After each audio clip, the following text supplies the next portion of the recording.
Certa vez eu ouvi do meu pastor. O pastor era um homem de Deus, um mestre na palavra, conhecedor, dava aula do grego, do hebraico. E uma vez eu ouvi ele falando assim, e isso eu nunca esqueci: o que Jesus era para os discípulos, o Espírito Santo é para a igreja, é para mim e para você. Eu nunca esqueci isso, irmão.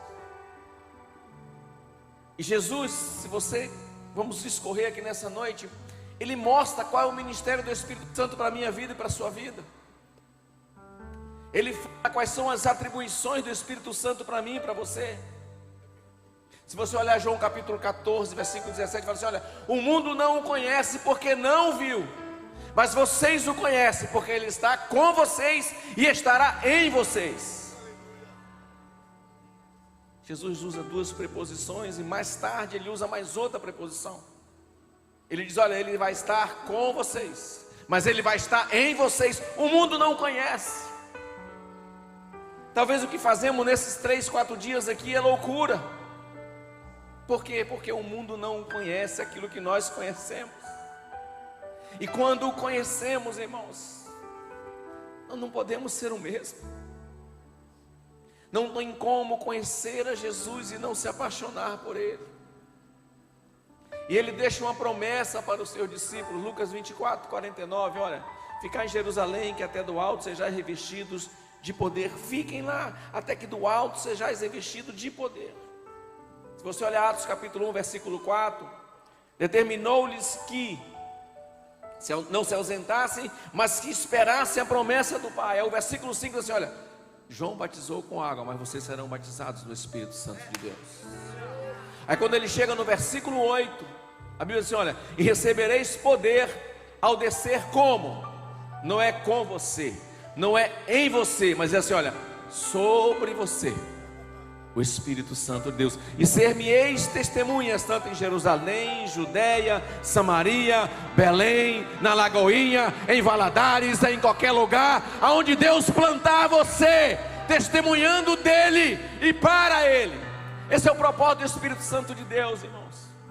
O propósito do Espírito Santo de Deus é você ter testemunha dele. A palavra no original no sentido de mártir, de independente do que seja, você continuar. E quando você vê a vida dos discípulos, Atos capítulo 2, capítulo 3, capítulo 4, capítulo 5, você vê que eles entenderam e que eles receberam esse poder que capacitou a vida deles para eles continuarem o ministério do Senhor. A Bíblia, mais ou menos em torno de 93 vezes aparece o termo Espírito Santo de Deus. Só no livro de Atos aparece em torno de 50 vezes o termo Espírito Santo de Deus. Em Romanos aparece 18 vezes. E quando olhamos o livro de Atos, é o início da igreja. E ela começa debaixo do poder de Deus. Ela começa debaixo de salvação de almas. Ela começa debaixo de uma manifestação sobrenatural do Senhor. É isso que acontece. E Paulo, em 2 Coríntios capítulo 3, versículo 8, ele fala assim, olha: o ministério do Espírito Santo, ele não é muito mais glorioso? Se você olhar, tem uma ponto de interrogação no final. É uma pergunta retórica. Muito mais glorioso do que o quê? O que ele está falando no versículo 1 a 7. Ele compara o ministério do Espírito Santo com os tempos de Moisés. E ele fala assim, olha: mas o ministério do Espírito Santo, ele é muito mais glorioso, mesmo o rosto de Moisés brilhando. O que eu quero dizer para você, que os santos do Velho Testamento não tiveram o privilégio que eu e você temos, o privilégio de experimentar o ministério glorioso do Espírito Santo de Deus na sua vida. Eles não tiveram e nós temos, irmão. Porque quando Jesus morreu, o véu do santuário se rasgou e já não há mais separação. O escritor aos Hebreus, no capítulo 7, ele diz assim, olha: nós não necessitamos mais de um sumo sacerdote que entre uma vez por ano para sacrificar por mim e por nós. Porque o sacrifício perfeito, o escritor diz assim, o sacrifício imaculado, o sacrifício incontaminado de Deus, Jesus Cristo de Nazaré, ele efetuou o que? A eterna redenção. Você sabe o que é eterno? Para sempre. levando sobre si os nossos pecados. E na pergunta que Paulo faz, ele faz essa comparação: não será muito mais glorioso o ministério do Espírito Santo de Deus? Deixa eu dizer uma coisa para você, irmão. O Espírito Santo não é energia, o Espírito Santo não é uma força, o Espírito Santo não é água, o Espírito Santo não é uma pomba. O Espírito Santo de Deus, ele é uma pessoa. Quando você vê Atos capítulo 5, quando tem aquele episódio de Ananias e Safira, e Pedro diz assim: olha, porque Satanás encheu o vosso coração, para que vocês mentissem ao Espírito Santo de Deus, porque vocês deixaram Satanás encher o coração de vocês. Você não pode mentir ao vento, você não pode mentir à força, você só pode mentir a uma pessoa. E ele fala assim: olha, vocês não mentiram a homem, mas vocês mentiram a Deus. Eu aprendo duas coisas: não podemos mentir a homens, que ele é uma pessoa e que ele é Deus. Ele é Deus, ele não é força, ele não é energia.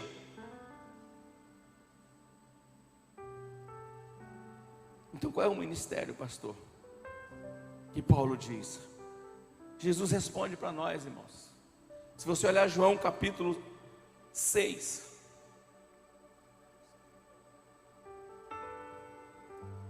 versículo 63. O Espírito é o que vivifica, a carne para nada aproveita. As palavras que eu vos disse são Espírito e vida. Jesus nos ensina que é o Espírito que vivifica a nossa vida.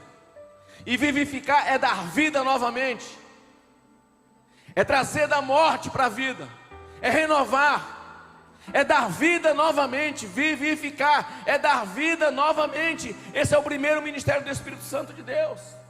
Paulo no Romanos capítulo 8, versículo 11, diz assim: olha, aquele que ressuscitou a Jesus dos mortos é o Espírito, que se o Espírito daquele que ressuscitou Jesus habita em vocês, ele também dará vida a vocês, aos seus corpos mortais, por meio do seu Espírito que habita em vocês. Deixa eu dizer uma coisa para você, irmão. Antes de você aceitar Jesus, o Espírito Santo estava com você. Quando você aceita Jesus, ele está em você. E Paulo está dizendo: se o Espírito daquele que ressuscitou a Jesus dos mortos, se ele está na sua vida, ele vai vivificar você, ele vai dar vida para você. Deixa eu dizer uma coisa para você aqui, querido. Aquele que habita, se você pegar um dicionário da língua portuguesa, o que é vivificar, é algumas definições, diz assim: olha, aquele que te restitui a vida. Ou seja, estávamos mortos em nossos pecados, e o Espírito Santo de Deus restitui a vida para você e para mim. Muda o nosso destino, muda aquilo aonde nós iríamos. Avivar é transformar. Sabe, querido, isso é uma coisa para você.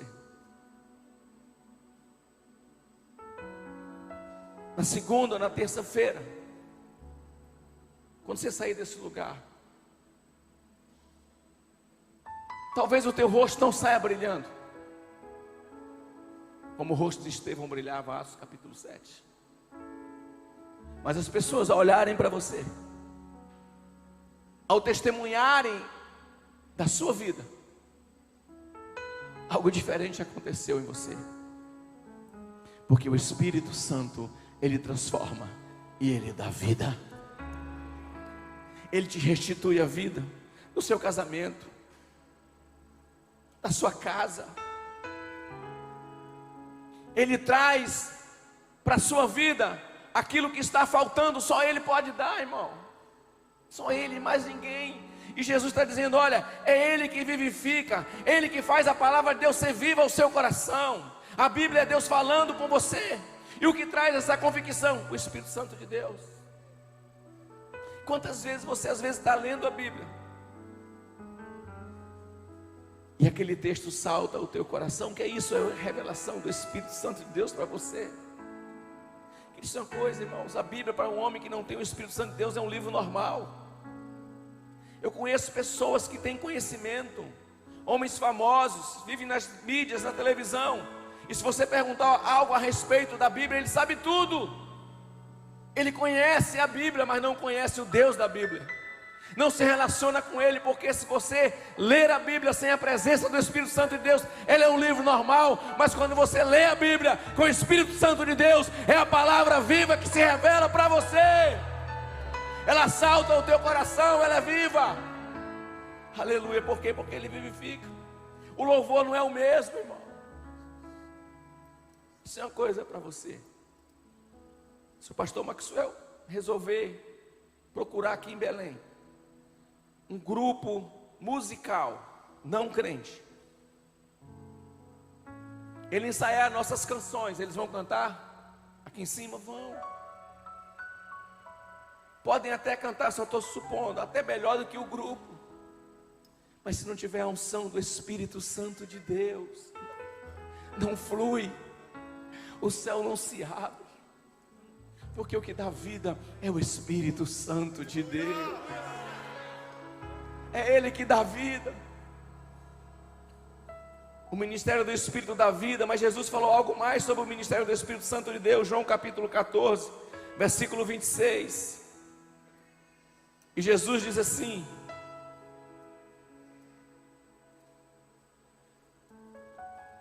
mas aquele, o Consolador, o Espírito Santo, que o Pai enviará em meu nome, Ele vos ensinará todas as coisas e vos fará lembrar de tudo quanto eu vos tenho dito.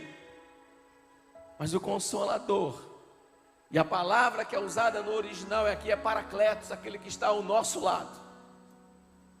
É a mesma palavra que é usada lá por João. Se nós pecarmos, nós temos um advogado junto ao Pai. Advogado quem é? Paracletos, está junto ao Pai, está junto com você. Para quê? Para nos ensinar em toda a verdade, está ao nosso lado. É por isso que muitas vezes as pessoas leem e não entendem a Bíblia, porque ele lê com os olhos carnais e não com a revelação do Espírito Santo de Deus. E Jesus está dizendo assim: olha, Ele vai ensinar vocês, Ele vai estar ao lado de vocês, Ele vai ensinar cada um de vocês. Se você tem relacionamento com o Espírito Santo de Deus, irmão, você tem vantagem sobre todas as outras pessoas, porque quem vai ensinar é Ele, quem vai te capacitar é Ele. É Ele. Jesus que está dizendo: olha, Ele vai ensinar você, Ele vai estar ao teu lado, Ele vai nos ensinar o quê? Quem Deus é. Ele vai nos ensinar com o quê? Como agir, como falar. Se você olhar Efésios capítulo 5, versículo 17, diz assim: ó insensatos, entendei qual seja a vontade do Senhor. Ao versículo 18 ele diz assim: olha, não vos embriagueis com vinho, onde há contenda, mas enchei-vos do Espírito Santo de Deus. Se você olhar, eu vou falar mais na frente um pouquinho, as consequências de ser cheio do Espírito Santo de Deus, você será muito melhor daquilo que você é. Ah, pastor, eu já sou um bom pai, você será melhor. Eu já sou um bom marido, você será melhor. Eu já sou um bom servo, você será melhor. Eu sou um bom filho, você será melhor. Eu sou um bom funcionário, você será melhor. Porque Ele vai ensinar em todas as coisas. Certa vez, eu e minha esposa estávamos aconselhando um casal. Estava prestes a se separar. Eles deviam ter uns quase 20 anos de casado. E era muito simples o que eles falavam para estar uma confusão tão grande, para a atitude daquele homem. Aí veio uma voz e disse assim: pergunta para ele isso. E eu cheguei para aquele irmão, e fiz aquela pergunta: de quem foi aquela voz, irmão? Dele. Eu não sabia. Eu não tinha capacidade para fazer aquela pergunta para aquele homem. Mas aquele que sabe e conhece todas as coisas falou: pergunta para ele isso. Aleluia. E quando eu perguntei, o homem desabou. Ele sabe o que eu e você não sabemos, mas Ele nos ensina. Aleluia. Glória a Deus. Ele vivifica, Ele ensina. No versículo 16, Jesus diz que Ele é o nosso Consolador. Eu rogarei ao Pai, e Ele lhe dará outro Consolador, para que fique conosco para sempre. Para que fique convosco para sempre. A palavra Paracletos, mas Ele usa uma outra palavra, outro, para que esteja com você.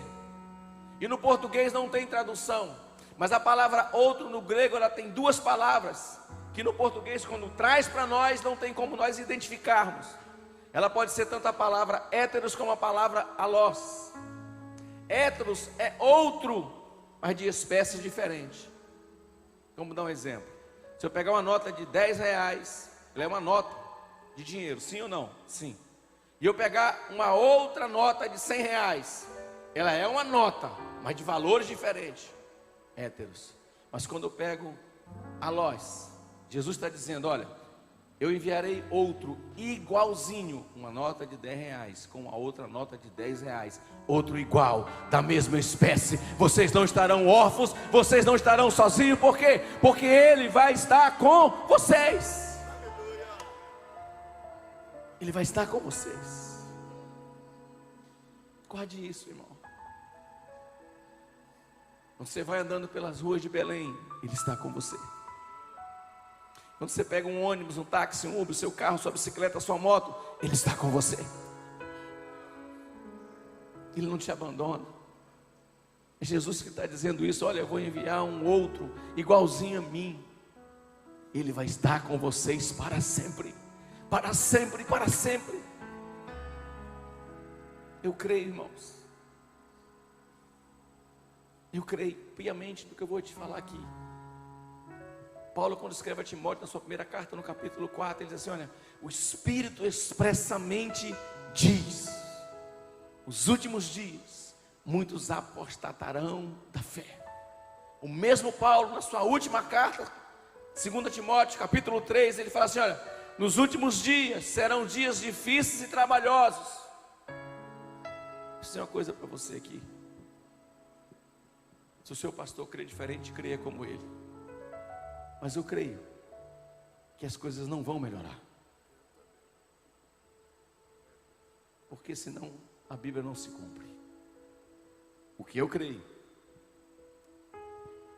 que esses últimos dias Deus levantará uma geração de homens e mulheres, jovens, adolescentes, crianças, totalmente comprometidos com Ele e com o seu reino.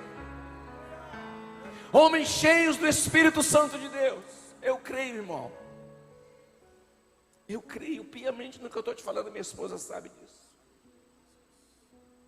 Que o mesmo que aconteceu em Atos capítulo 2, Atos capítulo 3, eu creio que será um derramar do Espírito Santo de Deus sobre toda a carne, porque foi profetizado por Joel, foi ratificado por Pedro. Não, isso é o que Joel disse, que nos últimos dias eu derramarei do meu Espírito sobre toda a carne. Vossos filhos e vossas filhas profetizarão, e vossos velhos terão sonhos. É bíblico. E o escritor aos Hebreus diz, havendo Deus antigamente falado por meio dos profetas, nesses últimos dias tem falado a respeito do seu Filho. Na ótica de Deus, os últimos dias começam no tempo de Jesus. Mas todas as profecias para a volta de Jesus já se cumpriram, irmãos.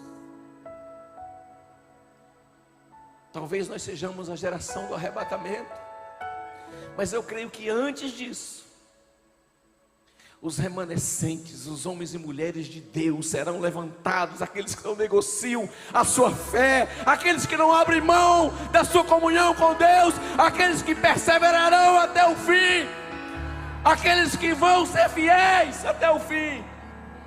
Eu creio nisso, irmãos. E o Deus que não faz acepção de pessoas, sabe o que Ele quer somente? Homens e mulheres que têm um coração como Pedro, homens e mulheres que têm um coração como Paulo, como João Batista. Irmão, que sejamos esses homens para essa geração, para esse período. Deus está te separando esses dias aqui, irmão, para você receber de Deus aquilo que Ele tem e levantar essa geração como um preparo para levantar esses homens e essas mulheres que vão impactar as suas famílias, que vão impactar as suas gerações. Aleluia. Você precisa entender isso, irmão. Você precisa entender isso. E quando Jesus começou a pregar, o que ele começou a falar? Olha, o reino de Deus está próximo. Arrependei-vos, porque é chegado o tempo. E não tem como você se arrepender se não for uma obra do Espírito Santo de Deus na sua vida. Não tem como. Porque Ele é que vivifica. Ele é que nos consola, que está ao nosso lado. É Ele que nos guia em toda a verdade. Nós pastores, evangelistas, você que faz parte de um grupo de crescimento, nós pregamos e expomos a verdade, mas quem convence é o Espírito Santo de Deus. Essa obra somente Ele pode fazer, porque homem não muda homem. Quem muda, quem transforma, quem liberta é o Espírito Santo de Deus. Aleluia! Se você entender isso e abrir o seu coração, nós nunca mais seremos o mesmo. Porque quando esse amor que você diz que tem, eu não vou perguntar, mas eu sempre pergunto quando eu celebro um casamento. Semana passada nós estávamos pregando num congresso em Brasília de casais. São 3 dias, é uma imersão. Nós pregamos no sábado. Já tinham outros preletores antes de nós. E eu perguntei para aquela plateia que estava ali: quantos amam a Deus? E todo mundo. A Bíblia diz, o próprio Jesus diz, que aquele que o ama, guarda a sua palavra. Por 3 vezes, se você olhar o capítulo 14 do Evangelho de João, capítulo 15, versículo 15, versículo 21, versículo 23, aquele que me ama, guarda a minha palavra, e eu virei a Ele, e me manifestarei a Ele, diz o Senhor. Então, se o amor que você professa por Deus, e João diz lá na sua primeira carta, que o nosso amor a Ele, ele não pode ser apenas de palavra, mas em atitudes. É por isso que o Senhor diz, quando Jesus está conversando com Nicodemos, em João capítulo 3, versículo 16, porque Deus amou o mundo, que o quê? Deu o seu Filho unigênito, para que todo aquele que nele crê não pereça, mas tenha a vida eterna. É por isso que Paulo, quando escreve aos Romanos, no capítulo 5, versículo 8, ele fala: olha, Deus prova o seu amor para conosco, quando Ele deu o seu Filho Jesus para morrer por nós, quando ainda não éramos pecadores. Eu te pergunto, você ama o Senhor? Se você amar Ele, irmão, você nunca vai desistir de servir a Ele. Você nunca vai trocá-lo Ele por nada. Porque você nunca experimentou na sua vida, nem eu, nem ninguém, e nem vai experimentar um amor tão puro, sublime, tão profundo e tremendo como é o amor de Deus por nós, como Ele é revelado para mim através do Espírito Santo de Deus. Oh, aleluia! Sabe o que é outro ministério do Espírito Santo de Deus? Tudo o que Ele faz, João capítulo 16, versículo 14, Ele glorifica ao Senhor. Ele vai glorificar sempre ao Senhor. Aonde Ele estiver, Ele vai glorificar ao Senhor. Em um avivamento, irmão, acontece muita coisa. Muitas coisas acontecem. Mas uma coisa tem que haver. Se não houver, não é um avivamento verdadeiro. Ele tem que ser glorificado, Ele tem que ser exaltado, Ele tem que ser engrandecido, porque dele, por Ele e para Ele são todas as coisas. Glória, pois, a Ele eternamente. Amém. Oh! Para Ele são todas as coisas, porque dele, por Ele todas as Ninguém que coisas. subir a esse púlpito pode ser mais exaltado do que ele. Ninguém. Para Ele Oh! são todas as coisas. Ele glorifica Cristo. Ele ensina. Ele está ao nosso lado. Ele nos guia em toda a verdade. Ele convencerá o mundo do pecado e da justiça e do juízo. Aleluia. Se não é verdade, não é obra do Espírito Santo de Deus na sua vida. Aleluia. Mas deixa eu dizer uma coisa para você. Ele vivifica, Ele ensina, Ele está ao nosso lado, Ele nos guia em toda a verdade, Ele glorifica Cristo. Mas deixa eu dizer algo para você, que é responsabilidade minha e sua, que são nossas responsabilidades como homens e mulheres de Deus, que precisamos ter na nossa vida, para cumprirmos o ministério do Espírito Santo de Deus em nosso tempo. E quais são as nossas responsabilidades, pastor? Quais são as coisas que eu preciso fazer? Então, em Atos capítulo 5, no texto que eu falei agora há pouco de Ananias e Safira, porque Satanás encheu ao teu coração e você mentiu ao Espírito Santo de Deus. Como você, pois, formaste este desígnio em teu coração, você não mentiu ao homem, mas você mentiu a Deus. O que é que Pedro está dizendo? Não minta ao Espírito Santo de Deus. Essa responsabilidade é minha, irmão. A Bíblia, por várias vezes, no Velho e no Novo Testamento, ela tem uma palavrazinha assim, ó, se. Deuteronômio 28, se atentamente ouvires a voz do Senhor teu Deus, e tiveres o cuidado de guardar tudo quanto nele está escrito, ele começa um monte de promessas.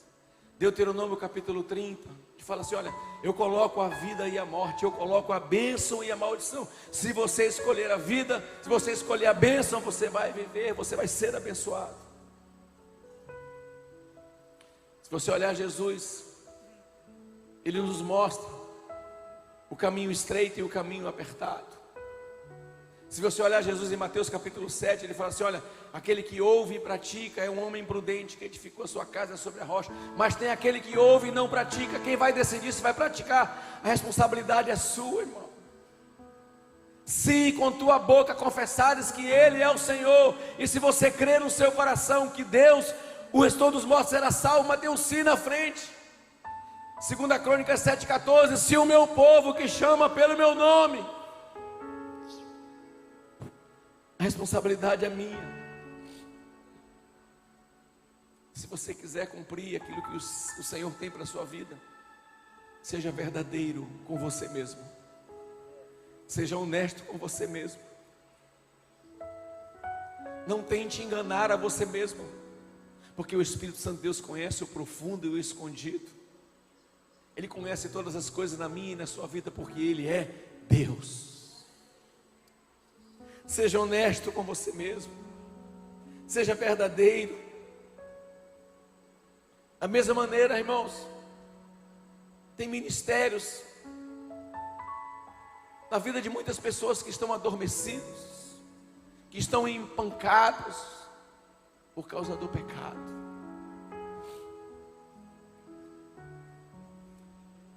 Eu quero te dar um conselho, irmão, de todo o meu coração. Nunca abra mão daquilo que Deus deu para você. Não vale a pena. Eu lembro que há 20 e poucos anos atrás, quando Deus nos chamou para o ministério, nós sabíamos que Deus tinha nos separado, não sabíamos quando, onde. E uma das provas que o Espírito Santo de Deus falou à minha esposa,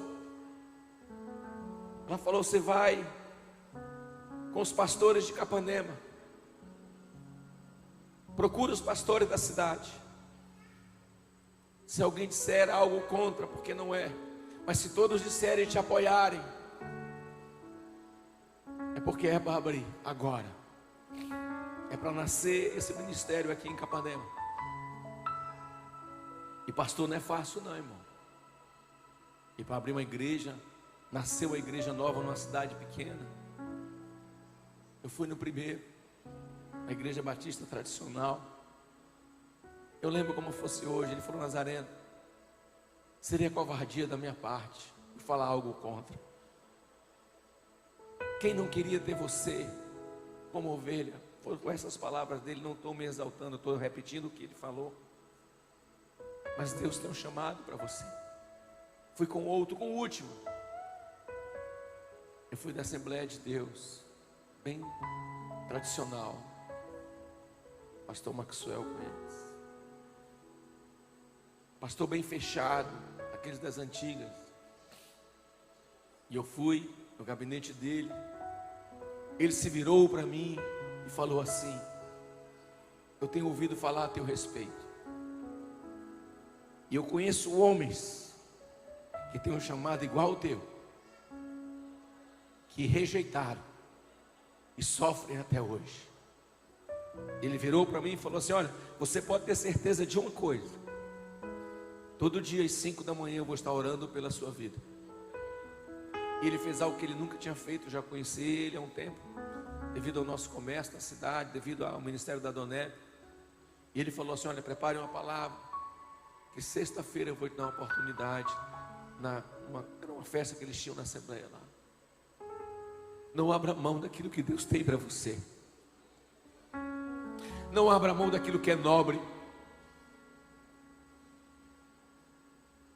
Não abra mão do ministério que Deus deu a você. Deus pode estar dando, escute, por favor, em nome de Jesus, preste atenção. Deus pode estar dando oportunidade através da vida do teu líder, do teu pastor. Mas quem está chamando você é o Espírito Santo de Deus.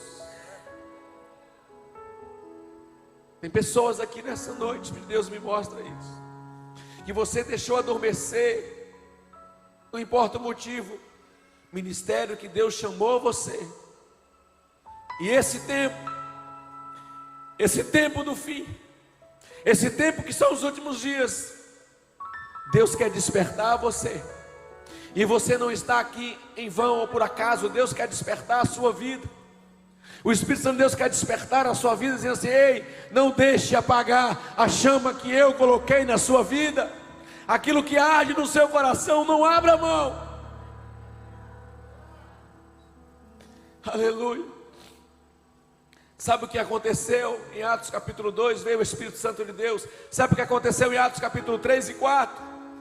Quando Pedro abre a boca e prega, 3.000 almas se convertem, mas na frente 5.000 almas. Sabe o que eu quero te dizer? Quando você diz sim para aquilo que o Espírito de Deus está chamando você, você será bênção aonde Deus plantou você. Você será instrumento de Deus. Você será bênção nessa cidade, por ouvir e obedecer o chamado de Deus para a sua vida. Mas a responsabilidade é sua. Sabe outra coisa que eu aprendo, que é responsabilidade minha? Efésios capítulo 4, versículo 30. Paulo diz assim: olha, não entristeçais ao Espírito Santo de Deus, a qual foste selado. Presta atenção, se Ele habita em mim, aonde eu vou, Ele vai junto. O que eu escuto, Ele escuta também. O que eu falo, Ele fala também. Os locais que eu frequento, Ele vai também. A música que eu ouço, Ele ouve também. E Paulo está dizendo: não entristeça o Espírito Santo de Deus. Aleluia.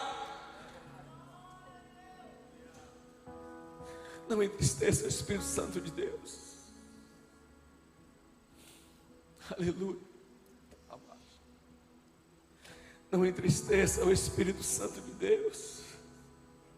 O ministério dele é glorioso, mas o tratamento tem que ser cuidadoso. Paulo diz: cuidado para você não entristecer o Espírito Santo de Deus. Ir a lugares que ele se entristece, um gracejo, uma piada. Irmão, tem locais que eu não vou. Não podemos perder tempo, irmão. Não podemos.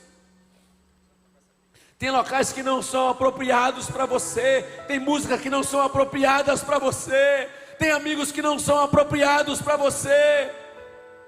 Tem locais que não são apropriados para você. Você não é qualquer um. Você está selado pelo penhor do Espírito Santo de Deus.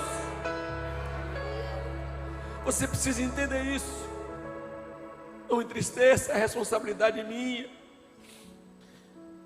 Mas Paulo diz outra coisa, 1 Tessalonicenses capítulo 5, versículo 19. Em algumas traduções diz assim: não extingais o Espírito. Em outras traduções fala assim: olha, não apague o Espírito Santo de Deus. Existe uma figura de fogo aqui nesse texto. Existe algo que ele está dizendo: olha, não apague o fogo. Que fogo é esse? Se você conhece a Bíblia, o fogo simboliza algumas coisas na Bíblia. Se você olhar Deuteronômio capítulo 4, versículo 24, não é o nosso Deus um fogo que consome. O fogo simboliza o próprio Deus. Se você olhar Êxodo capítulo 13, quando os povos saíam do Egito em direção a Israel, a Bíblia diz que durante o dia o Senhor ia adiante deles numa coluna de nuvem, mas à noite o Senhor ia adiante deles numa coluna de fogo. O fogo simboliza a presença de Deus. Se você olhar Jeremias capítulo 23, versículo 29, o profeta diz assim: olha, não é a minha palavra como fogo e como um martelo que esmiuça a penha. O fogo simboliza a palavra. Mas se você olhar Atos capítulo 2, de repente veio do céu línguas repartidas como de fogo, e todos foram cheios do Espírito Santo de Deus. O fogo simboliza a unção, a presença do Espírito Santo de Deus na sua vida, irmão. E fogo é para queimar, fogo é para arder. Esse fogo que o Espírito Santo vai fazer queimar dentro de você é para que você toque nas outras pessoas, para que você influencie as outras pessoas, para que você seja um instrumento dele no seu trabalho, na sua escola, no seu colégio, onde quer que você seja, onde quer que você vá passando, o fogo vai queimando e tocando na vida das pessoas. É responsabilidade minha. Mas Jesus disse algo também. É responsabilidade minha e sua. Se você olhar Mateus capítulo 12, versículo 31. Ele fala assim: se você pecar contra o pai ou contra o filho, tem perdão. Mas a blasfêmia contra o Espírito Santo não será perdoada aos homens. Se alguém disser uma palavra contra o Filho do Homem, se-lhe-á perdoado. Mas se alguém falar contra o Espírito Santo, não lhe será perdoado, nem neste século, nem no futuro. Pastor, quer blasfemar contra o Espírito Santo de Deus? Irmão, o próprio texto responde para nós. Os fariseus estavam atribuindo, Jesus tinha expulsado um demônio. E os fariseus atribuem aquilo que Jesus fez a Belzebu, o príncipe dos demônios. Sabe o que é blasfêmia? É você atribuir ao diabo aquilo que Deus está fazendo. É você atribuir a Satanás aquilo que é obra de Deus. Cuidado, irmão. Aquilo que você não entende é melhor você não falar, melhor você se calar. Porque o Espírito Santo de Deus, Ele é Deus. E se Ele é Deus, é onipotente. Ele faz como Ele quer, a hora que Ele quer, do jeito que Ele quer, porque Ele é Deus. E deixa eu dizer uma coisa para você: Ele não te prometeu em toda a Bíblia te explicar todas as coisas. O que Ele prometeu foi estar com você em todo o tempo. Mas tem coisas que nós não vamos entender. Enquanto estivermos aqui, cuidado para você não blasfemar. Cuidado. Toda vez que você atribui ao diabo o que Deus está fazendo, isso é uma blasfêmia. Vou repetir: quando você não entende, a melhor coisa que você tem para fazer é ficar calado. Cuidado, irmãos. Se você olhar Hebreus 6, para você não insultar o Espírito Santo de Deus. Cuidado. Porque o escritor aos Hebreus fala que aquele que experimentou e ele voltou, a Bíblia diz que é impossível que ele volte, porque ele está novamente crucificando ao Senhor. Pastor, o escritor aos Hebreus está dizendo que aquele que se desviou não volta mais. Não, ele não está dizendo isso. Talvez você conheça muitas pessoas que se desviaram e hoje são uma bênção do Senhor. O que ele está dizendo é que é muito difícil. O que ele está dizendo é que ao fazermos isso, nós estamos crucificando novamente ao Senhor. Só você olhar o texto. Não insulte o Espírito Santo, não blasfeme contra ele. Ele é sensível. Ele está aqui, Ele está em você. E Ele quer estar sobre você.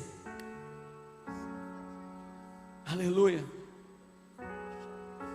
E se você olhar o livro de Hebreus, no capítulo 6 ele fala isso. Mas quando chega no capítulo 10, ele fala assim: olha, nós não somos como aqueles que recuam, nós não somos como aqueles que retrocedem, mas nós somos daqueles que perseveram, daqueles que não voltam atrás, daqueles que perseveram para a nossa salvação.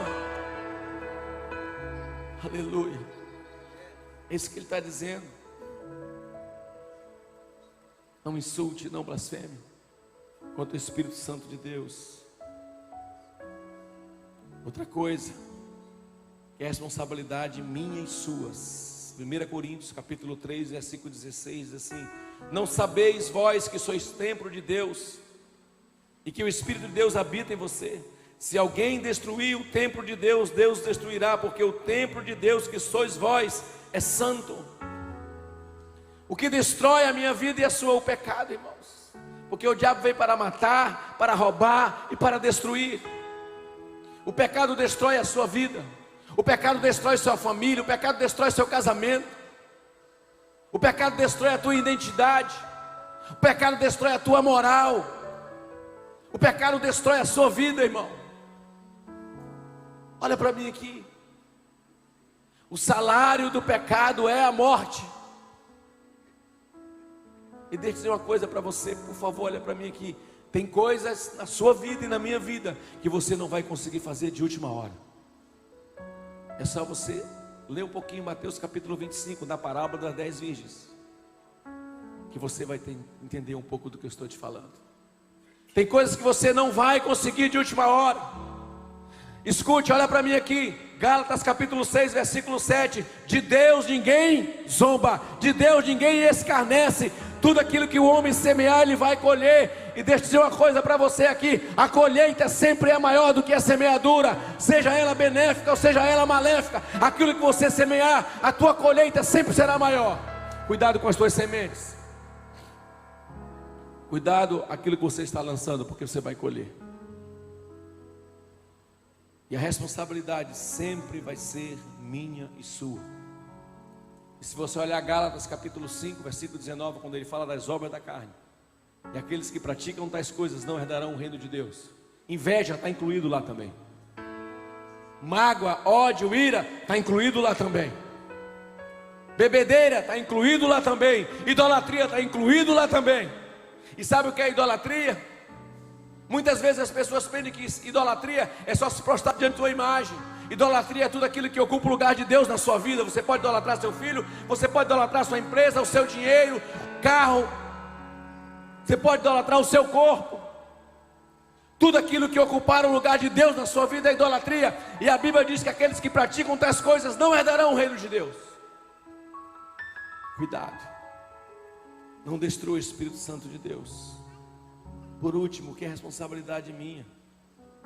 Efésios capítulo 5, versículo 18, diz assim: escute, não vos embriagueis com vinho, onde há contenda, mas enchei-vos do Espírito Santo de Deus. Escute, a NVT, ela diz assim: não vos embriagueis com vinho, aonde vai chegar ao Deus controle, aonde você ficará fora de si.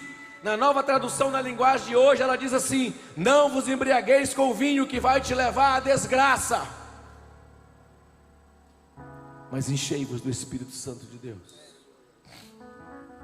Existem duas opções aqui, irmãos. Ou você segue a tua natureza carnal, ou você segue ser cheio do Espírito Santo de Deus. A decisão não é do pastor, a decisão não é do pregador, a decisão não é do grupo de louvor, a decisão é sua. E o tempo no original em que o verbo está enchei-vos é um tempo contínuo. Não é eu vim para a conferência, uau, 4 dias eu pular, eu dançar, eu gritar, eu ser tocado e continuar a minha vida. Não, é na terça-feira, é na quarta-feira, é o teu devocional. Deixa eu dizer uma coisa para você aqui: Deus vai falar muito com vocês durante esses dias, através dos pregadores, através do grupo de louvor e das pessoas que vão ocupar essa tribuna. Glória a Deus por isso. Deus vai fazer coisas grandiosas neste lugar. Deus vai derramar muitas da sua unção nesses dias aqui. Guarde o que eu estou te falando. Mas quando chegar na quarta-feira, a tua vida vai continuar novamente. Você vai ter que voltar para o teu batente, você vai ter que voltar para o seu trabalho, você vai ter que voltar a fazer aquilo que você faz rotineiramente. E sabe o que é que vai fazer a diferença na sua vida? Mateus capítulo 6, versículo 6. Fecha a porta, entra no teu secreto, e aquele que te ouve em secreto, aquele que está com você no secreto, na intimidade, é isso que vai fazer a diferença na minha vida e na sua vida, irmão. É o teu a sós, é o teu devocional com Ele. Aleluia. E Paulo está dizendo: olha, ou você vive debaixo de uma natureza humana, ou você vive cheio do Espírito Santo de Deus. Você escolhe. Irmãos, eu não tenho dificuldade você pular, de você correr, de você gritar, de você cair, você ficar até pregado na parede. Eu não tenho dificuldade com isso. O que eu tenho dificuldade é você fazer tudo isso e ser a mesma pessoa quando você sair deste lugar. Não foi uma obra do Espírito Santo de Deus na sua vida, foi um alegramento na sua vida. Porque o Espírito Santo, a Bíblia diz que ele convence o homem do pecado, da justiça e do juízo. Ser cheio do Espírito Santo de Deus, irmãos, é ter o caráter de Cristo na sua vida. Se você olhar o contexto de Efésios, eu não tenho tempo para isso. O capítulo 5, Paulo divide o capítulo 5 de Efésios em 4 partes. Talvez uma outra vez eu fale isso. Mas quando você chega no capítulo, versículo 18, quando ele fala assim: olha, mas enchei-vos do Espírito Santo de Deus. E se nós continuarmos lendo, se você olhar o versículo 19, ele fala assim: olha, se você se encher do Espírito Santo, ali haverá a verdadeira adoração, cantando em hinos, salmos e cânticos espirituais. O versículo 20 fala: você terá paz com você mesmo. O 21, você será o melhor indivíduo, sujeitando-vos uns aos outros. No versículo 22, as esposas serão melhores esposas, serão melhores mães. No versículo 25, o marido será o melhor marido. Aleluia. No capítulo 6 ele continua: o filho honrará o pai, o filho será obediente ao pai. Versículo 3 do capítulo 6, o pai será o melhor, será mais compreensivo. O versículo 5 será o melhor. Você que tem um trabalho e tem alguém sobre você como líder, a Bíblia diz que você será o melhor funcionário. No versículo 6 do capítulo 6 de Efésios, você será genuíno e verdadeiro. Você não será uma capa, irmão. Você pode até errar, mas aquela voz vai chegar e falar: vai lá, conserta, vai lá, pede perdão, vai lá, perdoa. Quem é que é essa voz? O Espírito Santo de Deus. Nós vivemos num mundo de muitas vozes, pastor, muitas vozes. E se você não estiver atento, em comunhão com Ele, talvez você possa ser enganado. Mas se você estiver atento à voz do Espírito Santo de Deus, você sempre vai ouvir a voz dele, porque a Bíblia diz que ele vai te guiar em toda a verdade.